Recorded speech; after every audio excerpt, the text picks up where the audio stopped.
You see, you can't talk about the industry then and now without mentioning man like Cobra Beat. Comparing the industry then and now is like comparing digital to analog. Okay. Cobra was just like Don Jazzy then, because he was just having almost everybody under his umbrella, managing them. There was a rival between us, but I must say it was a healthy one as compared to today's rivalry we had in the entertainment industry. The music he does, like, I'm not saying he can't buy a motor, but make nobody get me wrong. There wasn't any award scheme or anything that could say, okay, for your sweat, take a motorbike and go and ride. If he can't get that free gift out of the music industry, then basically could count like 1, 2, 3, 4 that he has gotten from the music industry. Is not there. Our mindset is making us go back, because sometimes when you get the hit or when you move out there small, you felt like you don't need anybody again. Meanwhile, your breakthrough could pass through any other person. Your breakthrough could pass through the beggar on the street. You understand? I talked about myself in 2015. Some of us, we came out to help, putting our money, our resources, our time, and everything. What song are we singing right now? It's not a good song. We're singing a better song. So if I am here and I'm not singing a good song, does it lure people in to also invest? No. Trust in God and then build a solid brand out of originality. I think that is it.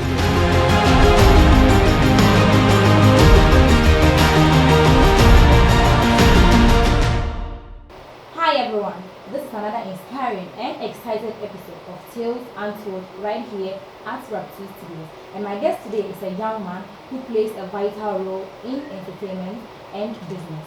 Ladies and gentlemen, if you are ready, I am ready. Let us welcome my guest. Hello, welcome to Tales Untold. It's a privilege to have you here. So can you kindly tell us something about yourself, something brief about yourself? Okay. My name is Abdul Ghani Khalid, but popularly known as Fashion Pen, CEO of Fashion House, a farmer. Yeah, I'm a farmer. Okay. I'm into a lot of things relating to farming, and also into pottery. All right. Yeah, I think most people know me of the fashion than Aspects. aspects. Fashion And then, farming. yeah, That's fine. an event organizer, Okay. just an entertainment person, Okay. entertainment curator. All right. So that's briefly what you can tell us about that. Yes. All right. That's fine. So realize that you play a vital role when it comes to entertainment and creative art. Is that so? Okay, I did my best. Sure. Can you tell us the state then when it comes to the industry, the whole entertaining industry, and now the how it has improved, anything related to entertainment? Okay. Talking about the state then and now, there's improvement. Okay. Gone are the days when the entertainment industry in Upper West was not having plenty studios, like production studios as now. And then even blogging, I think then was ecosoundsonline.com, Bizarre Multimedia. Yeah, I think those were the only blog sites we had in Upper West. But Okay. right now you could see the emergence of young guys Sure. that has embraced the blogging sector. Talking about GH Go Online, talking about Hamatan Media, shout out to Bra Ike, shout out to Mashoud, Hiliam Mashoud of GH Go Online, shout out to Asonya of onemusic.com. I think these guys played a role when it comes to the blogging aspect. You see, you can't talk about the industry then and now without mentioning man like Cobra Beat. Yeah, Cobra did well in 2014, talking about the revival of the industry and then till now. So comparing the industry then and now is like comparing digital to analog. Okay. Because then it was more of analog. Yeah, before you could chop from your music unless Kimadi cassette it and all those things. But right now, when the music is released, because the world is more digitalized right now, when even if Bedman or Lewin in America drop a song, you can get it in the next minute. Sure. But DJs over here used to send cassette from either Techima or Accra or Kumasi. Then they put it on car, inside the car to bring. Then DJ could play. But right now, you can just go online, stream the music, and then play to entertain people. Yes. So the industry as in entertainment then and now, there's tremendous change. And talking about the boys, we weren't having, there were young guys in the entertainment fraternity that were also doing well. But as to now, I think there's been a lot of improvement. Okay, so you mentioned 2014 during your speech. Yeah. So how did the industry rise during those times, 2014, 2015? I think that was when the digital aspect of it was going higher. Okay. Or maybe was starting. There comes the emergence of young producers like Cobra Beat. Cobra Beat, Mawe Mister. I don't know whether you know of this guy, Mawe. He has done a lot. Okay. Because by then we were having a DJ Deriji of I forgot. No, before Teamwork Records was Deriji of I forgot the studio's name. Okay. It was around the number thereabout. And then Eco Sounds. Okay. Yeah, they were the producers we had then. Then a certain man at Bamahu, I think he was even awarded. So we the Gen Z's proud, we don't know them. You that you were in the industry. I'm a Gen Z. I'm not a millennium yet, but I'm. So maybe I'm moving to the millennial stage, but okay. We all are still Gen Z's. We don't feel vibe on that level. Okay. But by then, shout out to Cobra Beat again for the revival. Okay. Cobra Beat came into the game, established the studio, signed the guys to come around. I think there comes me in 2015. I came on as an entertainment lover. Okay. Then Tada High Entertainment was there. Then I also created a record label called Kinship Music. Kinship Music. That was then. So Tada High and Kinship Music was the main record labels in Upper West then. So my first signee was OJ, and then the first track we produced was Doomso. Okay. Banko. Okay. Big ups to OJ. Yeah, and then by then Freddy Skills 2 came. That was the track that blew up Freddy Skills.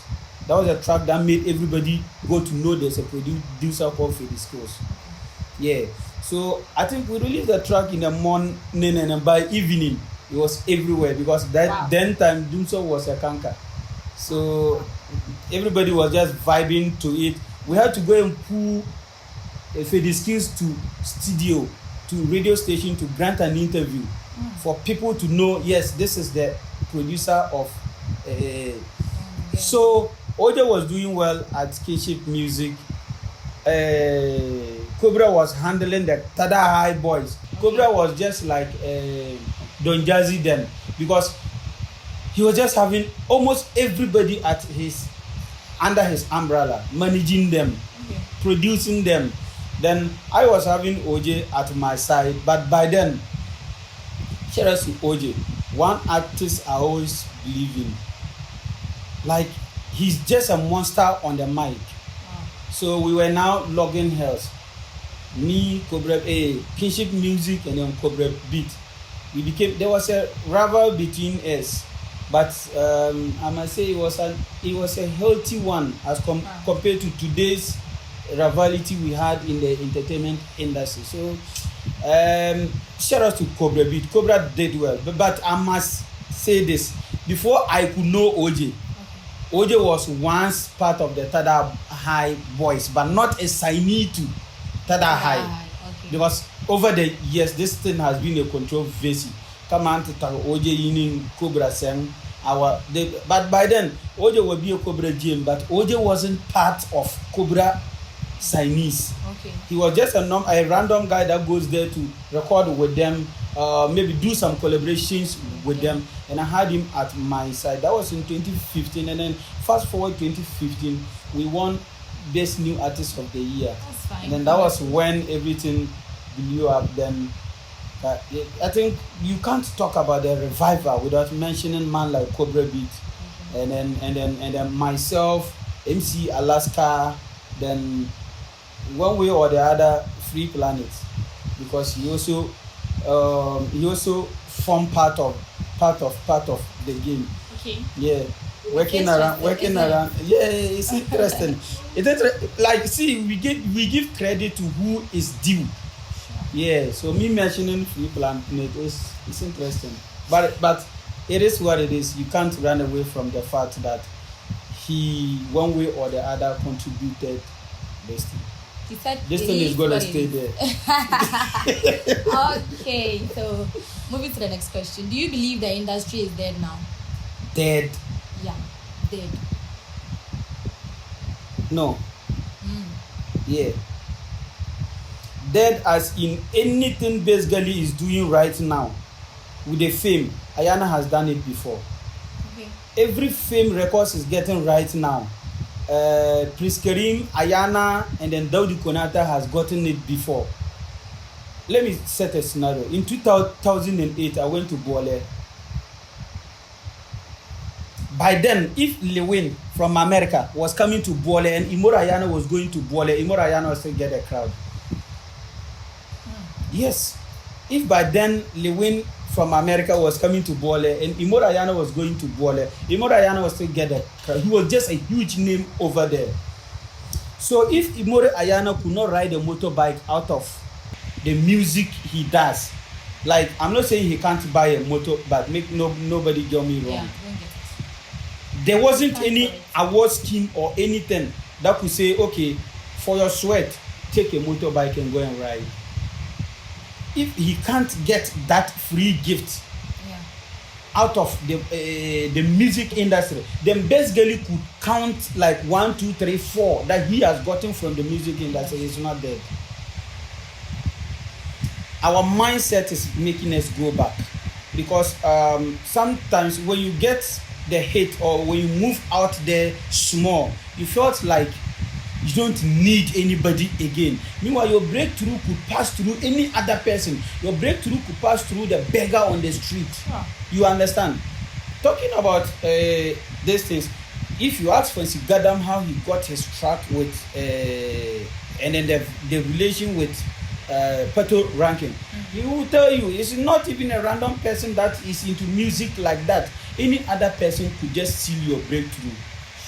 But by then, I feel like our mindset is retarding us. If not, then the industry is not dead. Yes, it's not dead, because there's still people that are out there that are ready to help, that are ready to just do a lot of things. But I talked about myself in 2015. Some of us, we came out to help, putting our money, our resources, our time, and everything. What song are we singing right now? It's not a good song. We're singing a better song. So if we are singing a better song, trying to help genuinely, anybody that hates me, who's still watching this podcast, will still tell what I've done for this industry. Yeah, exactly. So if I am here and I'm not singing a good song, does it lure people in to also invest? No. But that is not to say it's not a good zone. People can just come in, invest. We've tried a lot of things, to just put this industry out there. But it will still happen, I believe, because it is happening small. It's a gradual process. You know, it's just like me sitting here.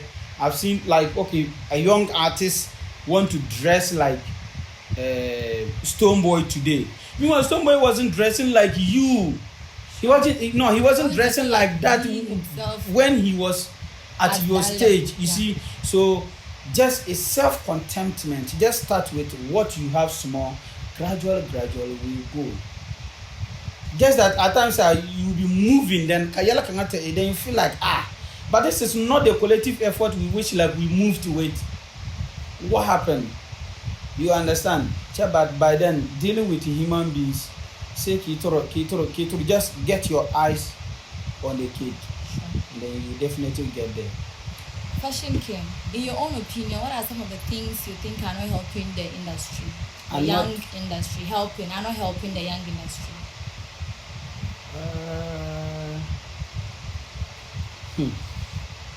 This question is very vague. Things that are not helping the industry. You see, let me talk a bit about the bloggers. Okay. You see, in as much as negativity sells, but if we want our industry to grow that big, we should take full responsibility and then control what we put out there. Let me set an example. When you watch Premier League, I'll send you to football. When you watch Premier League, the whites, at times there are some bad things that will be happening in the pitch, maybe stampede or something like that. The cameras will only show the crowd, okay, not showing what is happening. In as much as you know, okay, never mean to jawra apak o ni aka jok ta apak o bana baha apak invader naturally on mara crowd. Okay. All these things is collective effort to make an league in the topmost league in the world. Sure. So if we want to grow, we should do that. I know, Seka, being a blogger out there, nobody controls what you put around, or maybe what you put out there is your phone, but think of the mindset that this is an industry. Can never mean vaumielum, can never mean alaching upuong awaga. Some of us going into this and we knew we can't even eat money out of it. Because I try any ba angara yo mielum bia sorong ona mang maya dawa chine vara mielum chine gara bunja ona yaro na moleng. The next person to room in na mole biela, the third person in na mole biela, the last person can even wear a white zalabia and they just walk through. So at the end of it all, some people came to pave way. Abu Sadiq them came to pave way for today's Fancy Gadam. Okay. Today Fancy Gadam is paving way for tomorrow. So and so that will come. They will just get everything smoothly. So at the end of it all, get into your mind that once I am starting to do this at this stage, what is the state of the industry? Then what am I putting out there? Doesn't necessarily going to hurt the next person. Karana wabantu bambala. I think those are some of the things Amangarana in my industry. You see, somebody could just go to play a music against my business, not having in mind that maybe the number of people I feed out of my business, if my business fall right now, what happened? You understand? So the same thing applies to Ananetangara industry. The musician's business is what he also put out there. That is his investment, his or her investment. So if we are to write plenty things about Adana, let's find a way to rub around Yelani Minute Nabantuan Siono. Nobody is saying you shouldn't report the truth. You can report the truth, but in a mild way that it will not look so obvious. Some of the headlines are not helping. Sure. True. And the sounds they put into them, it's not helping. Okay. So you could see it from far. Yeah, sure. So at the end of it all, shout out to the bloggers. They are doing well. Before any of them come at what I am just saying right now, they should go inside and then rethink it. Then they will know what I am saying is the truth, because the musicians' investment is their big business. We made it look like somebody will ask a musician in Upper West, but we went to now apart from a human is not work. You understand? So at the end of it all, if we brand it well, if we make it very well, you see, I think the government is realizing something small, and I'm happy that Bamam Bantu a creative arts minister or something like that is good, because if the creative industry could get that kind of attention from the government, it will be the most employed sector. Sure. Because see, we are in a podcast right now. The owner of this podcast need to employ people not less than maybe 10 to run the day-to-day activities of Untold Tales Untold. You understand? So if there's if it is lucrative, it means none of them will be looking for a side job, and none of them will be saying I am not employed. So the unemployment rate is reduced. The number of people that need to work with an artist is not less than 7. So if the artist can just pay all of them, I think unemployment rate is reduced.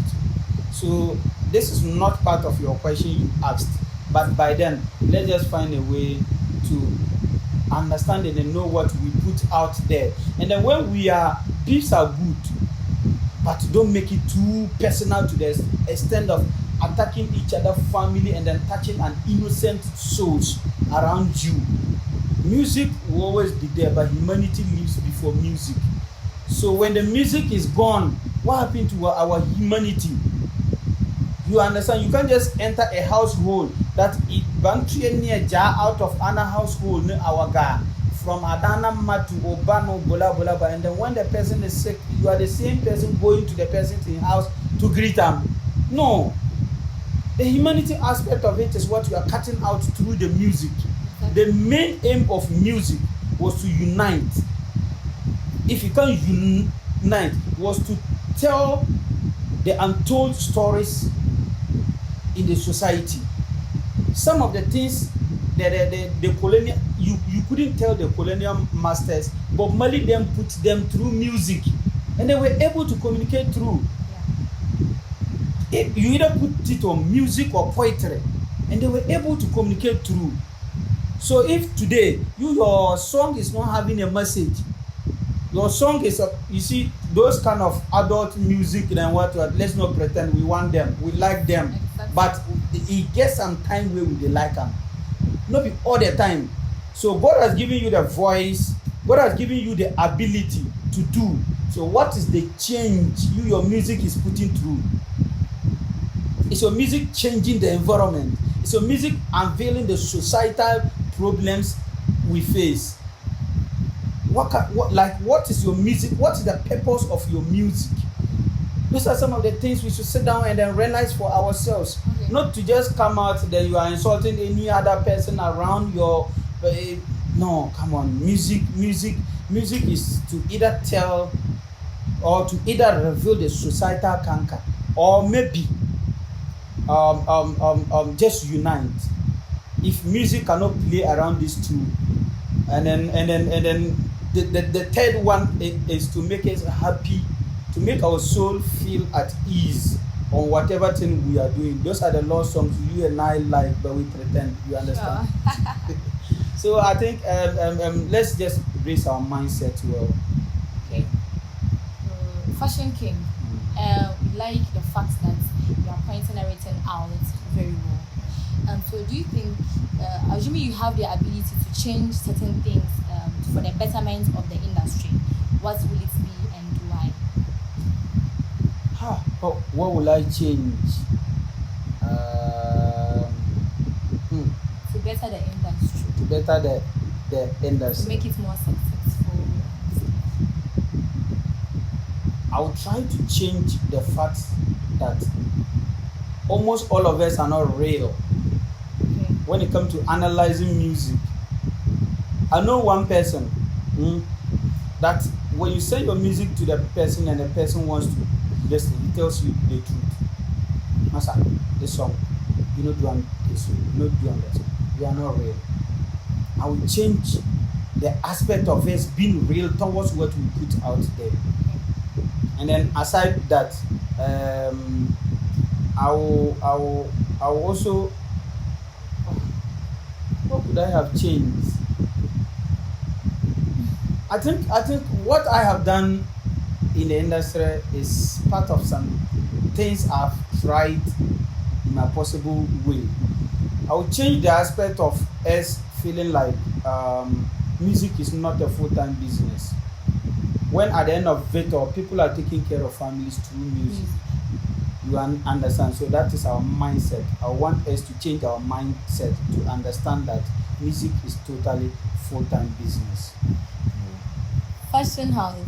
So let's switch from entertainment to entrepreneurship.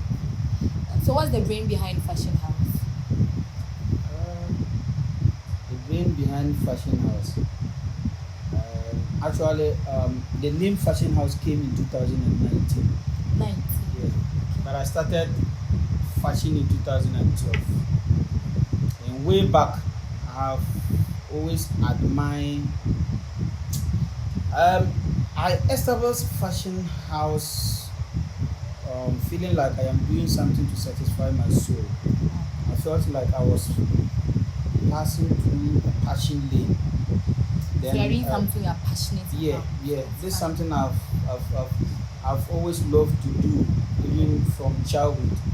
That when an area we could just go to Force Line, try to do some selection for the boys that has the money. Okay. Then at the end of it all, when you take their monies to go and do the full selection, by then I can also get some from my Alabaraka then Okay. things. But we get something to wear. Sure. You understand? So not to say I wasn't having people that take care of me on that side, but by then this was something I was Really just passionate much about. into. So I said to myself that I want to do business. So I started selling credit cards. I sold credit for like 4 years. Wow. Credit, by then mobile money wasn't there. Yeah. So I was just selling credit cards and doing transfer for like 4 years. In 2012, I said it to myself that by then I just completed senior high. I said, okay, let me just try and add up something to this thing to spice it up. So I started with a summer hat. By then I couldn't even have a name for summer hat. So that is where fashion for me started. Then I did it till 2014. I had to do some partnership. One of my biggest regrets. Wow. Yeah, but it's a blessing too. Okay. It's a regret and a blessing at the same time. So then in 2019, I felt like I lost everything and I had to start all over. So that was the birth of fashion house. And then today, it's big. So I started in a way of pursuing my passion lane. Then sooner or later, I end up making some small coins out of it. So I can describe this as an emotional or inspiring transition. That's fine. Yeah. It's really a long story. Yeah. Don't worry, I will write a book. When I write, you read it. So fashion boss, yeah. Is there anything you wish you knew before entering into business? Before entering into fashion, I wish I was a seamstress. Yeah. How do you call the male one? Is it the same? or is a tailor? The male one is a tailor. Let's carry on. Comment in the comment section. The male one is carry a on. tailor and then the female is a seamstress, right? I wish I knew how A fashion to designer. just use it. I think so. A fashion designer. I think now that's how they've branded. Okay, this is it. A fashion designer. I can't design it, but most of the time I sketch. Wow. I can sketch what I want. Then I had a tailor that put it together. So who designed it? I tell you, Comments on I the tell comment you, section. I want you to do it this way. Okay. So I can take a pen. I had somebody, shout out to Tofik, is good. So I can sketch anything down, For him to. putting materials together, and he will design it for me. He will Okay. just put it together with a tailor, So you're very tailoring good at the machine sketching. for me. Yeah, I can sketch what I want to wear. That's fine. You understand? So I wish I knew how to just do it complete without anybody's. Then what I wish I had done long ago in business is farming. I think I started like 4 years ago. My father was a farmer. Okay. Yes, a renowned farmer. But I wish I had a mind to do that on a large scale then before now. But I am on it. I am doing it. What are some of your regrets in business, taking the creative art and entertainment industry into consideration? All right.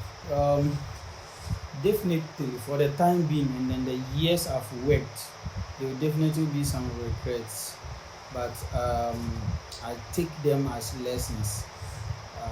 At the end of it all, you see, let me give you an example. You go fit style an artist on a discount to go on stage, and then at the end of it all, mention your business, and they will turn up coming down and Without telling mentioning. you they've forgotten. Wow. Assuming I'm to sell something for you for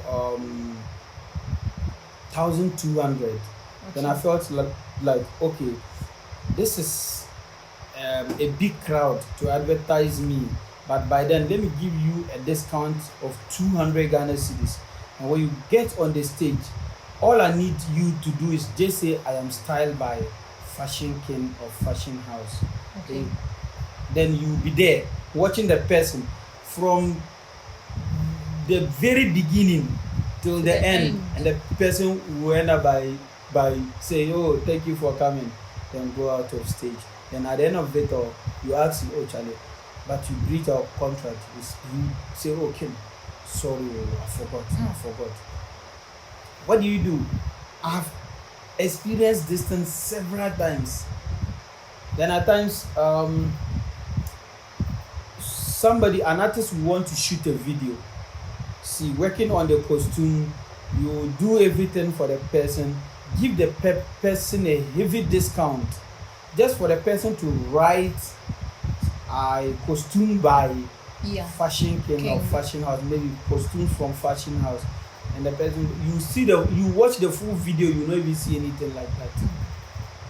You see, those are regrets, but it makes me learn, so I see them as lessons.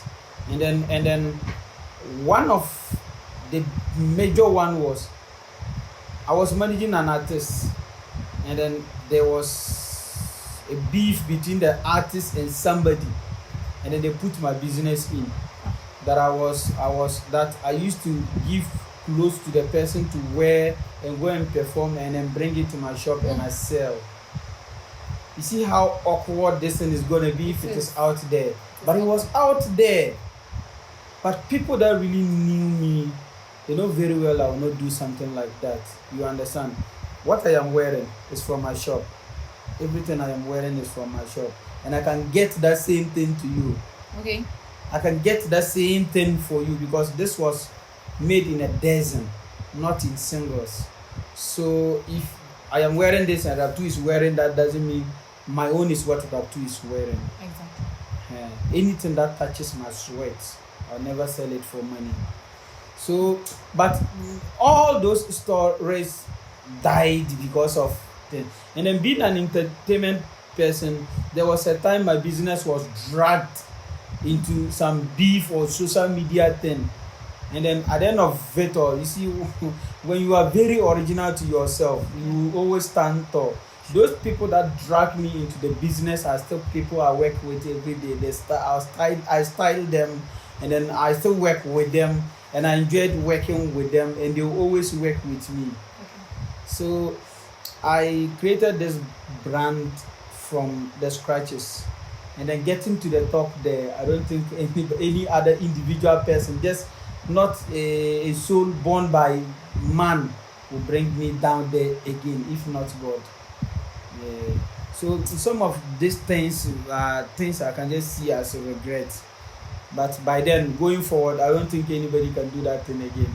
Okay. Yeah, no, not at this time. I am covered. What advice would you give to youth of today, particularly those in our community, about how to manage digital footprint? Um, Earlier on, I said this thing somewhere. Time kangana time. The only prominence near Jahana Bantu and Tarala, the numbers you have online. If you could realize right now,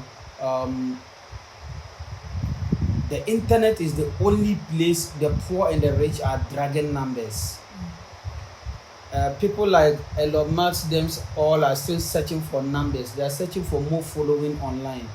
So if you have an iPhone, like no, just a phone like this, you have internet, make good use of it. You see, there are a lot of things happening in the society. People go around. If I just go around here, I know I can just see some place that is not well hygiened. If I could make a video recording of that place, I believe the next time, for the influence I might have, will make people clean that place.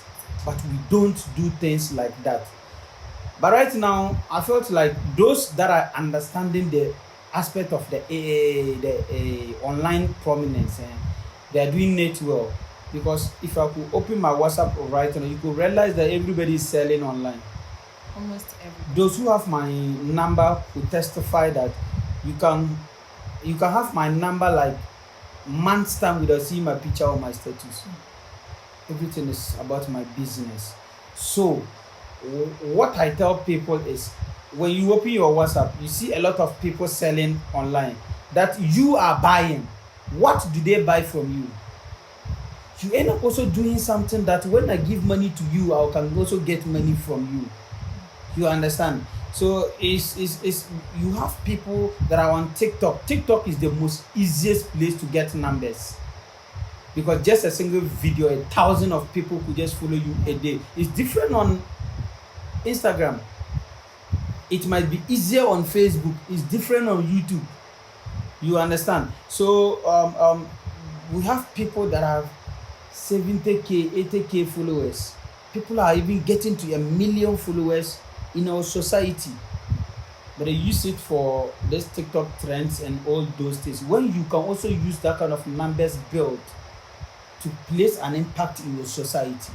So I think let's all turn our minds to that place. Me as a businessman, my shop has been online for years now. If you take a phone right now, I'm not bragging, anybody watching this podcast can do it. Take a phone right now, go to Google, search men boutique in Upper West. My shop will be first or second. Thank you so much. Because I'm working on visibility. So the foreigners that come in town, who like they don't know me, they don't know you, they end up by searching on Google where to get some things like this to buy. I am challenging any business person out there, try to make your business visible online. Okay. Because if you just search that thing right now, you see fashion house. If it is not first, you see it second. You understand? And we have people like the Aswanyers, the Bra Ike, the Mashoud Dems that can help your business be visible online. The Brown. Yeah. Of course. That they don't know you can do it. I can do it. They don't know unless you do it for them to know. You are the doer. You can do it. So one last thing before we leave. Tell us something. Just tell me or any other person struggling to start a business. Just one thing. Something brief. There's a lot of piracy. Okay. There's a lot of piracy. Can you break it down? Paris. Just try to be original. Okay. Try to be original. Identify your niche.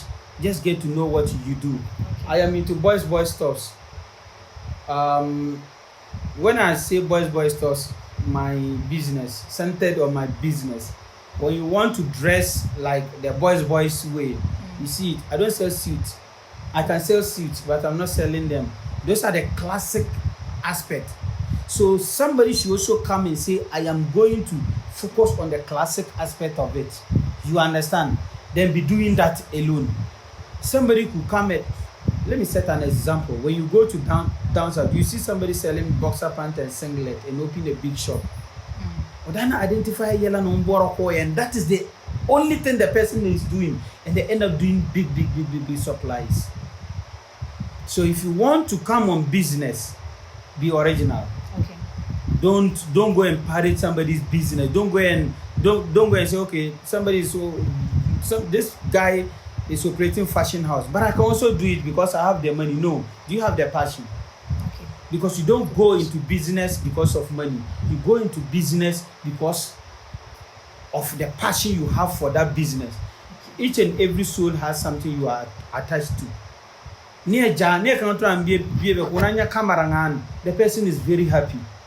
He's just happy going around taking pictures. That is the passion on Tara. There's somebody, take your phones, don't give them food, give them camera. Okay. You will make money out of their camera. Right. So get to understand that this is what I can do. This is what I want to do. I am doing it because anytime I hold the camera, I am okay. Not because I want to snap people and get money. Before you realize that you are satisfying your soul, you end up making money without your notice. Exactly. We have people that know much about phone, but they don't sell phones. They go and be doing filtering, what. And at the end of it, or you can't get the sense of purpose. Get to understand what is so dear to your soul that you can do to make money. Okay. You don't just go to Galamsey because people are going to Galamsey. Do you know gold? Okay. Can you trace the gold down? No, I can't. So you understand what you can do from your stature, what you can do. Then you start it. Okay. Don't disguise yourself. No matter how small you start. We are in a podcast, the camera is between me and you, but there are people out behind the scenes that they know how I started. I went as higher, then I fell down to start low. And I am high now. I am higher than how high I was. Okay, so just sometimes you need to leave from your comfort zone. Believe in yourself. Okay. Trust in God, and then build a solid brand out of originality. I think that is the only thing. Believe in yourself. Build a solid brand out of originality. Thank you so much. Kindly say something to my viewers before we conclude. Shout out to everybody watching Tales Untold. If you haven't subscribed yet, please, we beg you, subscribe, like, and then share for others to also see the good works that two studios are doing. Tales Untold is the best place you need to be right now. Thank you. Tell us yourself. I should do what? For him. I should tell you myself. You need for her business. My business. Yeah. Oh, okay. That's why you're recording. Then. Shout out to everybody watching. My name is Fashion House. Fashion Thing. My shop is Fashion House. We are into unisex clothing, but mostly on men. So if you are in town, if you are new in town and you want to look good, you just try to visit us. We are not far away. Just search on all social media handles, Fashion House _wa. You get this. And then if you still want, you can my numbers will be. We'll probably put it on the screen. Absolutely do that. Okay. Thank you so much for your time. My name is Nuridin Hikmat, and for now it's